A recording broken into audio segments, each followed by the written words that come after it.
بسم اللہ الرحمن الرحیم الحمد للہ رب العالمین نحمده ونستعینه ونستغفره ونؤمن به ونتوکل علیہ ونعوذ باللہ من شرور انفسنا ومن سیئات اعمالنا من يهده الله فلا مضل له ومن يضلله فلا هادي له ونشهد أن لا إله إلا الله وحده لا شريك له ونشهد أن سيدنا ونبينا وحبيبنا ومولانا محمدا عبده ورسوله صلى الله تعالى عليه وعلى آله وأصحابه وأزواجه وذرياته وجميع أهل بيته وبارك وسلم تسليما كثيرا كثيرا أما بعد فأعوذ بالله من الشيطان الرجيم بسم الله الرحمن الرحيم إياك نعبد وإياك نستعين اهدنا الصراط المستقيم صراط الذين أنعمت عليهم غير المغضوب عليهم ولا الضالين آمين رب زدني علما وألحقني بالصالحين رب اشرح لي صدري ويسر لي أمري واحلل عقدة من لساني يفقه قولي صدق الله العظيم اللهم إني أسألك بأنك أنت الله لا إله إلا أنت الأحد الصمد الذي لم يلد ولم يولد ولم يكن له كفوا أحد۔ بزرگان محترم، برادران عزیز اور سلسلے کے مخلصین اور ہماری قابل احترام مائیں بہنیں اور عزیز بچیاں، درس معیار السلوک کے ضمن میں حضرت خواجہ معین الدین چشتی رحمۃ اللہ علیہ کا ذکر خیر جاری ہے، اور آپ کی جو مجالس چل رہی ہیں اور آپ کے ملفوظات کا جو سلسلہ چل رہا ہے، یہ آج اس کی 12ویں قسط ہے۔ جیسا کہ میں پہلے بھی عرض کر چکا ہوں، اس سلسلے میں ہم نے جو استفادہ کیا ہے وہ آپ کے خلیفہ اجل حضرت خواجہ قطب الدین بختیار کاکی اوشی رحمۃ اللہ علیہ، جن کی وفات 653 ہجری میں ہوئی، ان کی کتاب دلیل العارفین سے، اور اس کتاب دلیل العارفین میں حضرت قطب الدین بختیار کاکی رحمۃ اللہ علیہ نے اپنے شیخ اور پیر مرشد حضرت خواجہ معین الدین چشتی رحمۃ اللہ علیہ کے ملفوظات کو جمع کیا ہے، اور آپ کے مواعظ کو اور آپ کی نصیحتوں اور وصیتوں کو۔ تو میرے عزیزوں اور دوستوں، ہم اس درس کا آغاز ایک حدیث مبارکہ سے کرتے ہیں، جو کہ کتاب الایمان کے ضمن میں بخاری شریف میں آئی ہے، اور وہ حدیث مبارک مروی ہے حضرت عبادہ بن صامت رضی اللہ تعالی عنہ سے۔ عن عبادہ بن الصامت رضی اللہ تعالی عنہ وكان شهد بدرا وهو أحد النقباء ليلة العقبة أن رسول الله صلى الله عليه وسلم قال وحوله عصابة من أصحابه بايعوني على ألا تشركوا بالله شيئا ولا تسرقوا ولا تزنوا ولا تقتلوا أولادكم ولا تأتوا ببهتان تفترونه بين أيديكم وأرجلكم ولا تعصوا في معروف فمن وفى منكم فأجره على الله ومن أصاب من ذلك شيئا فعوقب في الدنيا فهو كفارة له ومن أصاب من ذلك شيئا ثم ستره الله فهو إلى الله إن شاء عفا عنه وإن شاء عاقبه فبايعناه على ذلك. حضرت عبادہ بن الصامت رضی اللہ عنہ غزوہ بدر میں حاضر تھے، اور یہ العقبہ مکے کی جس گھاٹی میں حج کے موقع پر رسول اللہ صلی اللہ علیہ وسلم اہل مدینہ کو تبلیغ کے لیے جاتے تھے، اس کی رات میں اہل مدینہ کے نمائندوں میں سے ایک تھے۔ رسول اللہ صلی اللہ علیہ وسلم نے فرمایا، اس وقت آپ کے گرد آپ کے اصحاب کی ایک جماعت تھی۔ آپ نے فرمایا، مجھ سے اس پر بیعت کرو کہ تم اللہ کے ساتھ کسی کو شریک نہیں کرو گے، اور نہ چوری کرو گے، اور نہ زنا کرو گے، اور نہ اپنی اولاد کو قتل کرو گے، اور نہ اپنے ہاتھوں اور پیروں کے سامنے کسی بے قصور پر افترا باندھو گے، اور نہ کسی نیک کام میں حکم عدولی کرو گے۔ پھر تم میں سے جس نے اپنی بیعت کے عہد کو پورا کر دیا، اس کا اجر اللہ کے ذمہ کرم پر ہے، اور جس نے ان کاموں میں سے کوئی کام کر لیا اور اس کو اس دنیا میں سزا دے دی گئی تو وہ اس کے لیے کفارہ ہے، اور جس نے ان میں سے کوئی کام کیا پھر اللہ تعالیٰ نے اس پر پردہ رکھا تو وہ اللہ تعالیٰ کی مشیت کی طرف مفوض ہے، یعنی اللہ کے مرضی پر ہے، اگر وہ چاہے تو اس کو معاف کر دے، اور اگر وہ چاہے تو اس کو سزا دے۔ تب ہم نے آپ صلی اللہ علیہ وسلم سے اس پر بیعت کر لی۔ اس حدیث شریف کا مطلب ترجمے سے ہی ظاہر ہے، جس کا خلاصہ یہ ہے کہ حضور اکرم صلی اللہ تعالی علیہ وسلم نے حاضرین مجلس سے 6 چیزوں پر بیعت لی، اور صحابہ کرام رضوان اللہ علیہم اجمعین نے بیعت کر کے ان گناہوں کے ترک کر دینے کا سچا وعدہ اور مصمم عہد کیا کہ 1 شرک نہیں کریں گے، نمبر 2 چوری نہیں کریں گے، نمبر 3 زنا نہیں کریں گے، نمبر 4 اپنی اولاد کو مفلسی کی وجہ سے یا لڑکیوں کو عار سمجھ کر قتل نہ کریں گے، نمبر 5 کسی پر تہمت نہیں لگائیں گے، اور نمبر 6 کسی شرعی حکم کی نافرمانی نہیں کریں گے۔ واضح رہے کہ یہ سب وہ گناہ کبیرہ ہیں جو کہ رسول اللہ صلی اللہ تعالی علیہ وسلم کی نگاہ نبوت میں اتنے خوفناک اور بھیانک گناہ ہیں کہ خاص طور پر ان گناہوں سے بچنے پر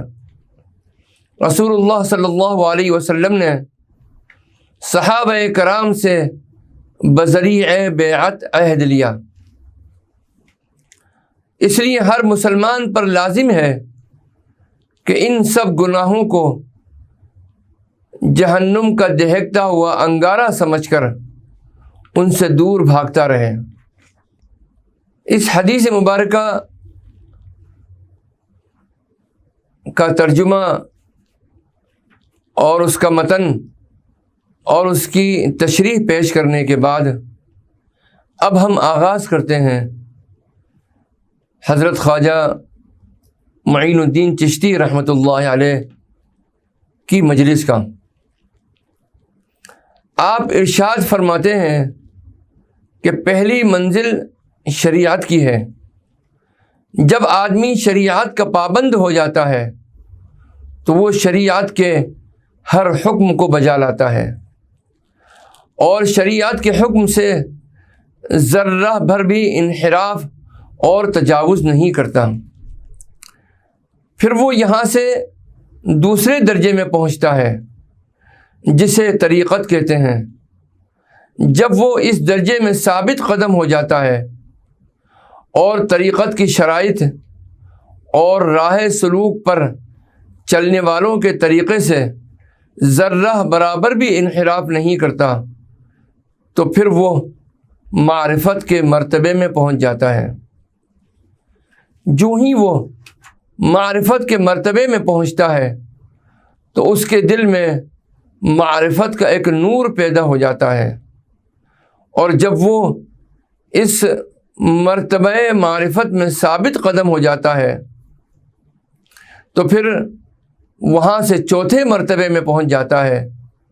جسے حقیقت کہتے ہیں۔ اور جب آدمی اس مقام پر پہنچتا ہے تو پھر وہ اللہ تعالیٰ سے جو کچھ بھی طلب کرتا ہے اسے وہ حاصل کر لیتا ہے۔ گویا وہ من کان للہ کان اللہ لہ کا مصداق بن جاتا ہے، یعنی جو اللہ کا ہو جاتا ہے تو پھر اللہ تعالیٰ بھی اس کا ہو جاتا ہے۔ تو معلوم ہوا کہ 4 درجے ہیں۔ پہلا درجہ شریعت کا، دوسرا درجہ طریقت کا، تیسرا درجہ معرفت کا، اور چوتھا درجہ حقیقت کا۔ اللہ تعالیٰ ان تمام درجات اور اللہ تعالیٰ ان تمام معرفتوں سے ہمیں اور آپ کو اور پوری امت مسلمہ کو مشرف فرمائے۔ پھر فرمایا، میں نے ایک بزرگ سے سنا تھا کہ عارف وہ شخص ہے جو دونوں جہانوں سے بے نیاز ہو کر فردانیت کا مقام حاصل کر لے، کیونکہ فردانیت کا مقام تو صرف اس آدمی کو حاصل ہوتا ہے جو ما سوی اللہ سے بیگانہ ہو جائے۔ پھر فرمایا کہ نماز تو پروردگار عالم کی طرف سے تمام بندوں پر ایک امانت ہے، لہٰذا اللہ تعالیٰ کی اس امانت کی حفاظت کرنا تمام بندوں پر واجب ہے، اور اسے اس طرح ادا کریں کہ کہیں بھی خیانت کا شائبہ نہ پایا جائے۔ پھر فرمایا کہ جب انسان نماز کو شروع کرے تو اسے چاہیے کہ وہ رکوع و سجود اس طرح صحیح طریقے سے کرے جیسا کہ رکوع سجود کرنے کا حق ہے۔ اس طرح نماز کے دیگر تمام ارکان کو بھی صحیح طریقے سے ادا کرے۔ پھر فرمایا، میں نے کتاب الصلاۃ مسعودی میں دیکھا ہے، جب لوگ اس طریقے سے نماز پڑھتے ہیں جیسا کہ نماز ادا کرنے کا حق ہے، اور رکوع و سجود اور قرأت و تسبیح سے بھی کما حقہ طریقے سے عہدہ برآ ہوتے ہیں، تو فرشتے ان کی نماز کو آسمان پر لے جاتے ہیں۔ پھر ان کی نماز سے ایک نعرہ بلند ہوتا ہے جس سے آسمان کے سارے دروازے کھول دیے جاتے ہیں۔ پھر اس نماز کو عرش کے نیچے لایا جاتا ہے، باری تعالیٰ کا حکم آتا ہے کہ سجدہ کرو اور نمازی کے لیے مجھ سے مغفرت طلب کرو، کیونکہ اس نے تیرا حق ادا کیا ہے۔ پھر خواجہ رحمۃ اللہ علیہ کی آنکھیں نمناک ہو گئیں اور فرمایا، نماز ادا کرنے والوں کا حق ہے کہ وہ نماز ادا کرنے کا حق ادا کریں، یعنی اسے کما حقہ طریقے سے ادا کریں، اور جو شخص نماز کا حق ادا نہیں کرتا تو فرشتے اس کی نماز کو آسمان پر لے جانے کی کوشش کرتے ہیں، مگر اس کے لیے آسمان کے دروازے نہیں کھولے جاتے۔ بارگاہ ایزدی سے حکم آتا ہے کہ اس نماز کو واپس لے جاؤ اور اسے نمازی کے منہ پر مار دو۔ اس وقت یہ نماز اپنی زبان حال سے کہے گی کہ تو نے مجھ کو ضائع کر دیا۔ اس کے بعد فرمایا، میں ایک دفعہ بخارا کے بازار دستار بندوں میں گیا، میں نے وہاں لوگوں سے یہ بات سنی کہ ایک دفعہ رسول پاک صلی اللہ تعالی علیہ وسلم نے ایک آدمی کو دیکھا جو نماز پڑھ رہا تھا، مگر رکوع و سجود صحیح طریقے سے نہیں کر رہا تھا۔ حضور صلی اللہ علیہ وسلم وہاں ٹھہر گئے۔ جب وہ نماز سے فارغ ہو گیا تو رسول اللہ صلی اللہ علیہ وسلم کی آنکھیں نمناک ہو گئیں اور ان شخص سے فرمایا کہ تو نے صحیح طریقے سے نماز ادا نہیں کی، اگر تو اس حالت میں مر گیا تو میری سنت پر عمل کرتے ہوئے تیری موت واقع نہیں ہوگی۔ پھر فرمایا کہ میں نے حضرت خواجہ عثمان ہارونی رحمۃ اللہ علیہ کی زبان سے سنا ہے کہ کل قیامت کے دن جو مسلمان نماز کے فریضے سے عہدہ برآ ہوں گے وہی نجات یافتہ ہوں گے، اور جو نماز کی ادائیگی کے سوال کا جواب نہیں دے سکیں گے وہ دوزخ کے شعلے میں جلائے جائیں گے۔ پھر فرمایا کہ ایک دفعہ میں کسی شہر میں گیا، اس شہر کا نام مجھے یاد نہیں رہا، لیکن اتنا یاد ہے کہ وہ شہر ملک شام کے نزدیک تھا۔ اس شہر کے باہر ایک بہت بڑی غار تھی، اور اس غار میں ایک درویش رہتے تھے جن کو شیخ اوحد محمد الواحد عزیزی کہتے تھے۔ وہ بیچارے اتنے ضعیف اور کمزور تھے کہ ان کے جسم پر صرف ہڈیاں ہی باقی رہ گئی تھیں۔ وہ مصلی پر بیٹھے ہوئے تھے اور ان کے دروازے پر ایک شیر کھڑا ہوا تھا۔ شیر کے ڈر سے ان بزرگ کے پاس جانے سے میں ہچکچایا۔ جو ہی ان بزرگ کی نظر مجھ پر پڑی تو انہوں نے مجھے بلایا اور کہا، آؤ، مت ڈرو۔ چنانچہ میں ان درویش کے پاس آ گیا اور ان کی ملاقات کا شرف حاصل کیا اور ان کے پاس بیٹھ گیا۔ پہلی بات جو انہوں نے مجھ سے کہی وہ یہ تھی کہ جب تک تم اس شیر کو کچھ نہیں کہو گے یہ بھی تم کو کچھ نہیں کہے گا۔ تمہیں اس سے ڈرنے کی کوئی ضرورت نہیں۔ جب کسی کے دل میں خدا کا خوف ہوتا ہے اس سے ہر چیز خوف کھاتی ہے۔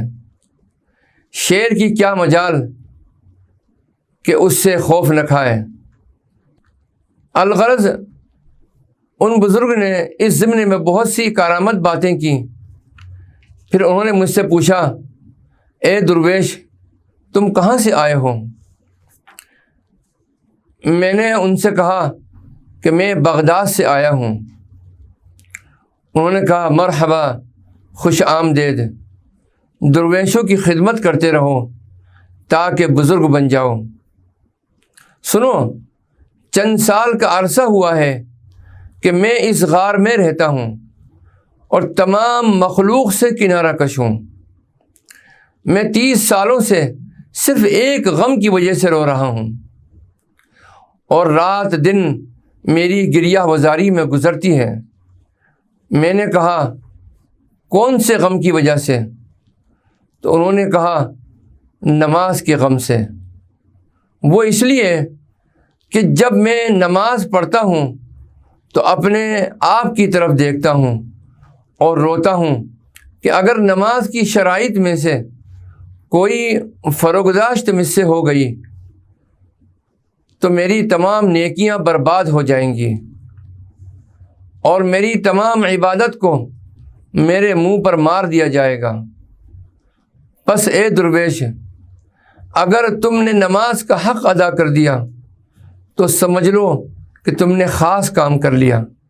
ورنہ سمجھ لینا کہ اپنی عمر کو غفلت میں ضائع کر بیٹھے ہو اور سب کچھ ہاتھوں سے دھو بیٹھے ہو۔ پھر ان بزرگ نے یہ حدیث بیان کی کہ رسول اللہ صلی اللہ علیہ وسلم نے فرمایا ہے کہ دنیا میں خدا کے نزدیک نماز نہ پڑھنے سے بڑا کوئی گناہ نہیں ہے، اور قیامت کے دن بے نمازی آدمی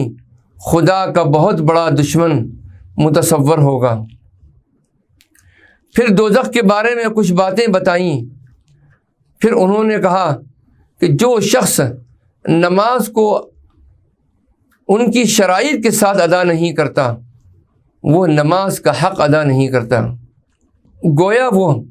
بے وقت نماز ادا کرتا ہے۔ اس کے بعد ان بزرگوار نے فرمایا، میری ہڈیاں اور میرے جسم کی کھال کو دیکھو۔ میری کمزوری کا اصل سبب یہ ہے کہ مجھے ہر وقت یہ فکر اور غم لگا رہتا ہے کہ کیا میں نماز کا حق ادا کرتا ہوں یا نہیں، مجھے اس کا علم نہیں ہے۔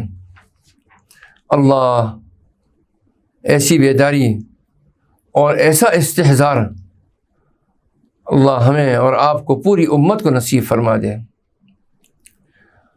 اس کے بعد ان بزرگ کے قریب ایک سیب پڑا تھا، انہوں نے وہ سیب مجھے دے دیا اور فرمایا کہ نماز کی ذمہ داری بہت بڑی ذمہ داری ہے، اگر تم اس ذمہ داری سے عہدہ برآ ہو گئے تو نجات پاؤ گے، ورنہ ایسی ندامت ہوگی کہ کل قیامت کو اپنا منہ کسی کو نہیں دکھا سکو گے۔ اس کے بعد حضرت خواجہ رحمۃ اللہ علیہ کی آنکھیں نمناک ہو گئیں اور فرمایا، اے درویش، نماز دین کا ستون ہے اور ستون پر ہی مکان کا دار و مدار ہوتا ہے۔ اگر ستون سلامت ہے تو گھر بھی سلامت ہے، اور اگر مکان کا ستون ہی گر گیا تو پھر گھر بھی بیکار ہے۔ چونکہ اسلام اور دین کے لیے نماز ایک ستون کی مانند ہے، اس لیے نماز میں خواہ وہ فرض نماز ہو یا سنت، اگر رکوع و سجود میں خرابی واقع ہو جائے تو گویا اسلام اور دین کی بنیاد ہی خراب ہو جاتی ہے۔ پھر فرمایا کہ حضرت امام زاہد رحمۃ اللہ علیہ نے صلاۃ مسعودی کی شرح واسعہ میں لکھا ہے کہ اللہ تعالیٰ نے کسی عبادت کی اتنی تاکید نہیں کی جتنی نماز کی تاکید فرمائی۔ پھر اس کے حسب حال یہ بیان فرمایا کہ حضرت امام جعفر صادق رحمۃ اللہ علیہ نے روایت کیا ہے کہ اللہ تعالیٰ نے قرآن مجید میں جگہ بجگہ نماز کے بارے میں نصیحت فرمائی ہے، بعض مواقع پر خطاب کی صورت میں، کہیں مدح کی صورت میں، کہیں ترغیب یعنی شوق دلانے کی صورت میں، اور کہیں ترہیب یعنی تنبیہ کے انداز میں اپنے بندوں کو متعدد بار نماز کی تاکید فرمائی ہے۔ لہذا نماز کی پابندی کرنی چاہیے، کیونکہ دین کا ستون نماز ہے۔ پھر فرمایا کہ تفسیر معروف میں ہے کہ قیامت کے دن بہت سارے مقامات پر پوچھ گچھ ہوگی اور بہت سی چیزوں کے متعلق لوگوں سے باز پرس ہوگی، اور بہت سے مقامات پر اس سے ایمان کے متعلق اور اللہ تعالیٰ کی معرفت کے متعلق سوالات کیے جائیں گے، اور اسی کے ساتھ ساتھ نماز اور دوسرے فرائض کے بارے میں اس سے سوال کیا جائے گا۔ اور اسی طریقے سے نبی کریم صلی اللہ تعالی علیہ وسلم کی سنتوں کے بارے میں بھی اس سے سوال کیا جائے گا۔ اگر وہ صحیح جوابات دے گا اور اگر وہ سنت کی ادائیگی میں پاس ہو گیا تو فبیہا، ورنہ اسے موکلین کے ساتھ رسول پاک صلی اللہ تعالی علیہ وسلم کی خدمت میں بھیج دیا جائے گا، اور رسول پاک صلی اللہ علیہ وسلم کو بتایا جائے گا کہ یہ شخص آپ کا امتی ہے، مگر اس نے آپ کی سنتیں ادا کرنے میں کوتاہی کی ہے۔ یہ فوائد بیان کرنے کے بعد حضرت خواجہ صاحب رحمۃ اللہ علیہ کی آنکھیں اشک بار ہو گئیں اور فرمایا افسوس ہے اس شخص پر جسے کل بروز قیامت رسول اللہ صلی اللہ علیہ وسلم کے سامنے شرمندہ ہونا پڑے۔ اللہ تعالی ہم پر، آپ پر، پوری امت مسلمہ پر اپنا فضل خصوصی فرمائے، اور قیامت کے دن اللہ ہمیں اور آپ کو، ہماری اور آپ کی نسلوں کو اور پوری امت مسلمہ کو رسول پاک صلی اللہ تعالی علیہ وسلم کے سامنے اور اللہ تعالیٰ کے دربار میں شرمندہ ہونے سے بچا لے۔ آمین یا رب العالمین، والصلاة والسلام علی النبی الکریم، سبحان ربک رب العزة عما یصفون، وسلام علی المرسلین، والحمد للہ رب العالمین، والسلام علیکم ورحمۃ اللہ وبرکاتہ۔ بسم اللہ الرحمن الرحیم، اللہم صلی علی سیدنا و مولانا محمد وعلی آل سیدنا و مولانا محمد وبارک وسلم۔ اللہم انت السلام ومنک السلام، تبارکت یا ذا الجلال والإکرام۔ آمن الرسول بما انزل الیہ من ربہ والمؤمنون، کل آمن باللہ وملائکتہ وکتبہ ورسلہ، لا نفرق بین احد من رسلہ، وقالوا سمعنا وأطعنا غفرانك ربنا وإليك المصير، لا يكلف الله نفسا إلا وسعها،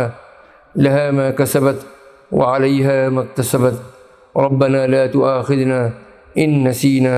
أو أخطأنا، ربنا ولا تحمل علينا إصرا كما حملته على الذين من قبلنا، ربنا ولا تحملنا ما لا طاقة لنا به، واعف عنا واغفر لنا وارحمنا أنت مولانا فانصرنا على القوم الكافرين، ربنا تقبل منا إنك أنت السميع العليم، وتب علينا يا مولانا إنك أنت التواب الرحيم، وصلى الله تعالى على خير خلقه سيدنا محمد وعلى آله وأصحابه أجمعين برحمتك يا أرحم الراحمين۔